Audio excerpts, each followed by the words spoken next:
Trump कह रहा है झुको और ये भाई साहब लेटे जा रहे हैं, 80 बार बेइज्जती भी करवाएंगे और अब 18% टैक्स भी देंगे। इस डील को हिस्टोरिकल अचीवमेंट बोला जा रहा है। चलो इस डील को समझते हैं 1 मिनट में आसान तरीके से।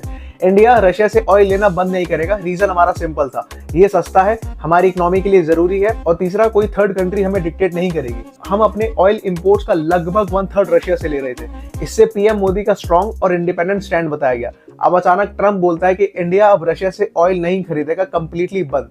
मजे की बात यह है कि हम एग्री भी कर गए। सेकंड, अमेरिका चाहता था कि वो अपने एग्रीकल्चर प्रोडक्ट्स इंडिया में 0 टैरिफ पर एक्सपोर्ट करे। इंडिया ने पहले मना कर दिया था। क्यों? क्योंकि इससे इंडियन फार्मर्स का नुकसान होता। पीएम मोदी ने अपनी एक स्पीच में बोला था कि इंडिया अपने फार्मर्स, फिशरमैन और लाइव स्टॉक होल्डर्स के इंटरेस्ट को कभी कॉम्प्रोमाइज नहीं करेंगे, चाहे उन्हें पर्सनली पॉलिटिकल कॉस्ट क्यों ना देना पड़े।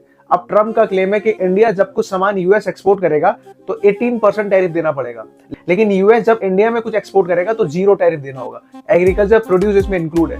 डील से पहले इंडिया लगभग 30% टैक्स लगाता था यूएस के फार्म प्रोडक्ट्स पर, सिर्फ अपने इंडियन फार्मर्स को प्रोटेक्ट करने के लिए।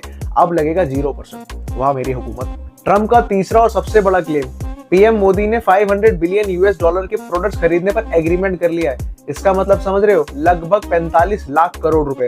अपनी कुर्सी की पेटी बांध लो, जो आगे बताने वाला ना वो होश उड़ा देगा। इंडिया का इस साल का टोटल बजट है 53 लाख करोड़।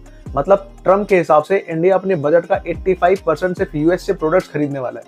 टाइम पीरियड अभी क्लियर नहीं है। अगर हम बाय अमेरिकन कर रहे हैं तो मेक इन इंडिया का शेयर कहाँ गया, और बाय स्वदेशी का नारा तुम देख रहे हो? कुछ तो बात है भाई साहब में। जिस बात पर कोई और इंसान शर्म के मारे मुंह छुपा लेता, ये उसी बात पर भी अपना सम्मान करा रहे हैं। शाबाश।